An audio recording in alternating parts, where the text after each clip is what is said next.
உங்கள் லெஜண்ட் சரோனாவில் தங்க நகைகளுக்கு பவுனுக்கு ரூபாய் 2000 தள்ளுபடி. ஏப்ரல் 22 முதல் மே 4 வரை அக்ஷய திருதியை பொன்னாளில் வாழ்த்துகிறோம். சம்மர் ஹாலிடேஸ் வந்தாச்சு, நம்ம ஜிடி ஹாலிடேஸும் வந்தாச்சு. GT Holidays, South India's #1 travel brand. 2D Entertainment Stone Bench Films தயாரிப்பில் கார்த்திக் சுப்பராஜ் இயக்கத்தில் சூர்யா நடிக்கும் ரெட்ரோ மே 1 முதல் திரையரங்குகளில்.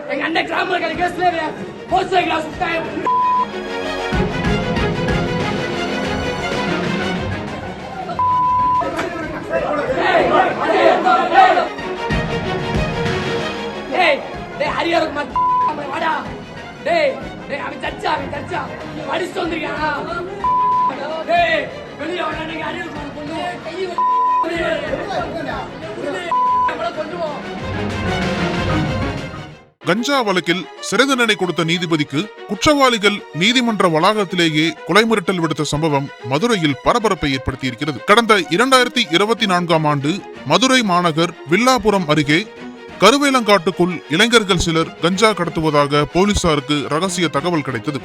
அதன் அடிப்படையில் அங்கு வந்த போலீசார் வெள்ளை சாக்குடன் நின்று கொண்டிருந்த முரட்டாம்பத்திரி பகுதியைச் சேர்ந்த பாண்டியராஜன், அவரது சகோதரர் பிரசாந்த் மற்றும் பாண்டியராஜனின் மனைவி சரண்யா ஆகியோரை கைது செய்து விசாரித்தனர். அவர்கள் 25 கிலோ உலர்ந்த கஞ்சாவை பதுக்கி வைத்திருந்தது தெரிய வந்தது. 3 பேரும் கைது செய்யப்பட்டு விசாரணைக்கு உட்படுத்திய பொழுது பிரபல ரவுடியான வெள்ளை காளியின் அண்ணன் மகன் சண்முகவேல் இரவு நேரத்தில் வந்து 25 கிலோ கஞ்சாவை வைத்திருக்கும்படி கொடுத்ததாக கூறியுள்ளனர். சண்முகவேல் திருச்சியில் கஞ்சா வழக்கில் கைது செய்யப்பட்டதும் தெரிந்தது. கஞ்சாவை ஆந்திராவிலிருந்து வாங்கி வந்ததும் தெரிந்தது.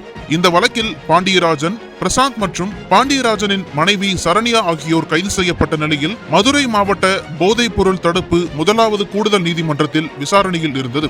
கடந்த வியாழக்கிழமை வழக்கின் இறுதிக்கட்ட விசாரணைகள் முடிந்து நீதிபதி ஹரிஹரகுமார் தீர்ப்பு வழங்கினார். 3 பேர் மீதான குற்றம் நிரூபிக்கப்பட்டதால் பாண்டியராஜன், பிரசாந்த் மற்றும் பாண்டியராஜனின் மனைவி சரண்யா ஆகிய 3 பேருக்கும் தலா 12 ஆண்டு சிறை தண்டனை விதிக்கப்பட்டு 1 லட்சம் ரூபாய் அபராதம் விதித்து தீர்ப்பு வழங்கப்பட்டது. அப்பொழுது நீதிமன்றத்தின் உத்தரவை கேட்டு தண்டனை விதிக்கப்பட்ட 3வரும் நீதிபதிக்கே கொலை மிரட்டல் விட்டனர். நீதிமன்றத்தின் கண்ணாடிகளை கையால் உடைத்து ரத்தம் சொட்ட சொட்ட ஆத்திரமாக பேசினர். கிளாமர் காலி வழக்கில் எதற்காக சுபாஷ் சந்திரபோஸை என்கவுண்டர் செய்தீர்கள் என்றதோடு, நாங்கள் வெள்ளை காளியின் பசங்க, நீதிபதியை கொல்லாமல் விடமாட்டோம் என ஆபாச வார்த்தைகளால் திட்டி கூறி மிரட்டல் விட்ட இந்த சம்பவத்தின் வீடியோக்கள் வைரலாகி வருகிறது. உடனடியாக போலீசார் அவர்களை கட்டி போட்டு அங்கிருந்து அழைத்து சென்றனர். மதுரை அரசு மருத்துவமனையில் சிகிச்சைக்கு அனுமதிக்கப்பட்ட பின்னர் அவர்கள் சிறையில் அடைக்கப்பட்டுள்ளனர். நீதிபதிக்கு விடுக்கப்பட்ட இந்த பகீர் கொலை மிரட்டல் சம்பவம் அங்கு பரபரப்பை ஏற்படுத்தியுள்ளது.